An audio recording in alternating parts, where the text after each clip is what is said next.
Hi there, this is Anna Prosser for Team Liquid here at MLG Dallas on day 3 of the tournament, here with EG IdrA. IdrA, how are you doing today? Pretty good, as well as can be expected. Well, you did get eliminated earlier on than most people expected you to in the tournament. How do you feel about that placement, and to what do you owe the fact that maybe you didn't perform as well as you hoped? It's really, really disappointing. I didn't play particularly well, and I got cut off by 2 strong aggressive strategies. The Blink Stalkers, which I figured out how to deal with on Scrap Station, but then Kulas Ravine is just, with the ledges all over, it's so much more powerful. I just kind of decided to go for the all-in, and it failed, because I didn't want to have to try and deal with it once Blink got out. Then, as for the Bunker Rush, I've seen Marine Aggression. It's very powerful. I hadn't seen it done quite that aggressively. Like, with 3 SCVs, 3 bunkers immediately, a Rax proxied right next to my natural. It's just, I don't know. I hadn't experienced anything quite that all-in before. And it wasn't even all in because he didn't cut SCVs. I think I might not be able to hatch versus expand versus Terran anymore, so live and learn, but it knocked me out, so it sucks. We have seen a lot of strategies that maybe aren't as common from one server to another, or maybe that are new considering that the game is still new and still evolving. What are some of those strategies, and how are you planning on dealing with them? And then the third part of that question would be, what do you recommend for other people trying to anticipate this evolving game and how to deal with those new strategies that are popping up? Yeah, well, that is the hard part about playing a new game. It's so hard to anticipate stuff just because it's unexplored. There are things people haven't thought of yet. As for different styles between servers, actually it's kind of funny. Over on Korea, a lot of the Zergs still fast expand. You can get away with the clean leap versus Protoss. I come over to the American server, I start laddering for a bit, and the moment anyone sees a fast expand, they just throw down a Forge and cannon rush you with 10-gate Zealot, and you can't defend it. So I stopped fast expanding because of that. I hadn't seen that before.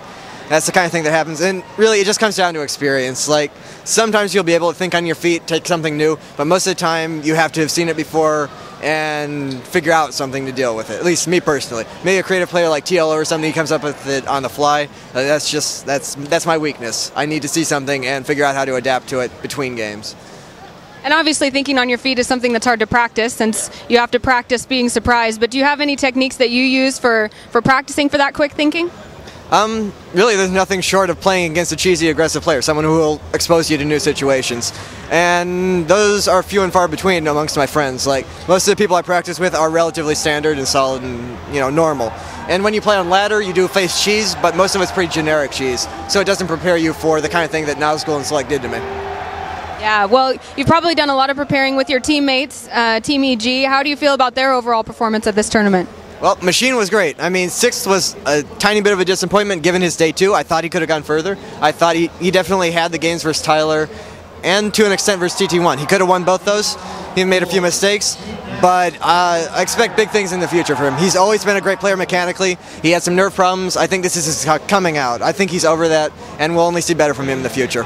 As my other teammates, Inca did better than he had before. He's another person with a lot of potential who had some outside-the-game problems, and he's moving past that. I think he'll keep doing well. In Control, I forget where he placed, but... 15th. 15th? Well, that's pretty much average of what he's done so far. He's another player who can be doing better, but I think come the EG House in Korea, we're all going to be practicing together. It's going to be a great environment for all of us, and I think everyone will start doing much better. Can you talk a little bit more about the direction your team's heading, and in Korea, what we can look forward to from Team EG? Well, nothing's for sure yet, but the pretty consistent plan has been just to make a team house out there in 2011, have like 4 to 6 players just living there and practicing, competing in GSL, flying out to foreign events whenever we can, all sponsored and funded by Team EG and our great sponsors.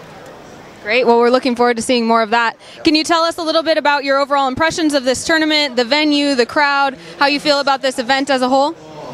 It's been great.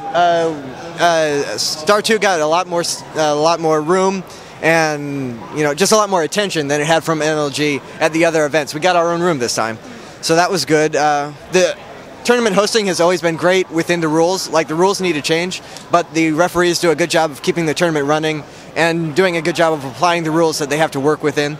The crowd is incredible. Like, there's so many people here, and they're so friendly. They have no problem approaching you, talking to you, asking for pictures or autographs. That's something you don't get in Korea. Even if there's a huge fan base, it's just the interaction isn't as good. And really, as a player, that's great. Like, this is all for the fans. If the fans weren't here, we wouldn't exist. So actually interacting with them is really cool. Well, I've heard a lot of people in the crowd kind of saying, I wish I had entered this tournament. I'd love to play. I want a chance at this. What do you think you would recommend for somebody who wants to get to the level where they can think about entering an MLG or any other kind of tournament? Well, that's one great thing about MLG. Anyone can play. You can sign up online, you can get a pass, you can come compete, no matter what your level is. As for someone who wants to build up to that level, it's just you practice a lot. Like, hard work compensates for anything, and you can't be good without working hard. So you practice a lot, you start entering the smaller online tournaments, and then you just work your way up the ladder.